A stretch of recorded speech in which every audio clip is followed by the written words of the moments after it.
நல்ல ஆட்சினா எடப்பாடியார் தான். இனிமே கண்ணை மூடிட்டு கடலை எண்ணெய் வாங்கலாம். ஏன்னா மந்த்ரா கடலை எண்ணெய் இதயத்தின் தயாரிப்பு. வறுக்க பொரிக்க ஏன் எல்லா சமையலுக்கும் மந்த்ரா தான். மந்த்ரா கடலை எண்ணெய், அபார ருசி, ஆரோக்கியமான உடல் நலம். மறுசீரமைப்பு வந்து தேர்தல் நேரத்துல வந்து பண்றாங்க, இதை எப்படி பாக்குறீங்க? இது தேவையற்றது.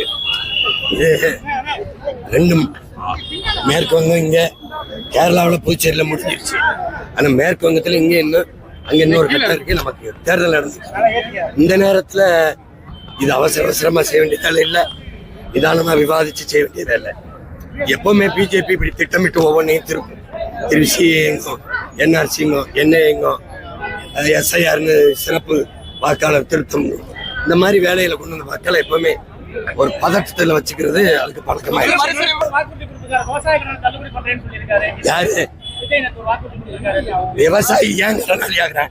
எனக்கு பதில் சொல்லு. எல்லா பயிலும் ஏன் கடனாளி ஆகுறேன்? ஒரு தடவை தள்ளுபடி பண்ற, மறுபடி வர, மறுபடி ஏன் கடனாளி ஆகுறேன்? எத்தனை நாளைக்கு நீ கடனாளியா வைப்ப? ஒரு நாட்டுல விவசாயி கடனாளினா நாடு இல்ல, சுடுகாடு. பிளேட்டு கத்தி சிறக்கிற பிளேட்டு கத்தி தான் இருக்கு கடனாளியா இருக்கானா? பான் பராக்கு சொல்லு, பான் பராக்கு, சிகரெட்டு, சுருட்டு, சாராயம் கச்சிருந்தேன், காரு, செல்போனு, இவனால இந்த முதலாளியெல்லாம் கோடி சொன்னாருக்கேன்.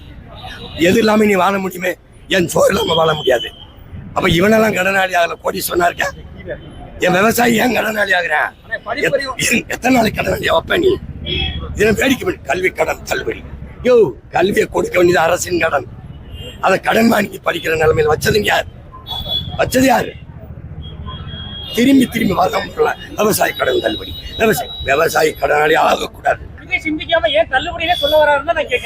அது இந்த திராவிட திமுக இடையில இது பாருங்க, அந்த வீட்டுல கொஞ்சம் பருப்பு சாம்பார், இந்த வீட்டுல கொஞ்சம் கூட்டு பொரியல் வாங்கின ஒரு எப்படி சொல்றது ஒரு கூட்டாஞ்சோறு மம்ல, அது மாதிரி திமுக கொஞ்சம் அதிமுக கொஞ்சம். இவர் 2000, அவர் 2000, நான் 2500. புரியுதா? தாலிக்கு அரைப்பவன், நான் ஒருபவன். அதே தானே இவங்க விவசாய கடனை தள்ளுபடி. நான் தான் சொல்றேன், என்ன ஆட்சியில விவசாயி கடனாளி ஆக மாட்டான். இதுவரை இருந்த கடன் தள்ளிடும். இனிமேல் ₹1 கடனாளியா என் விவசாயி ஆக மாட்டான்.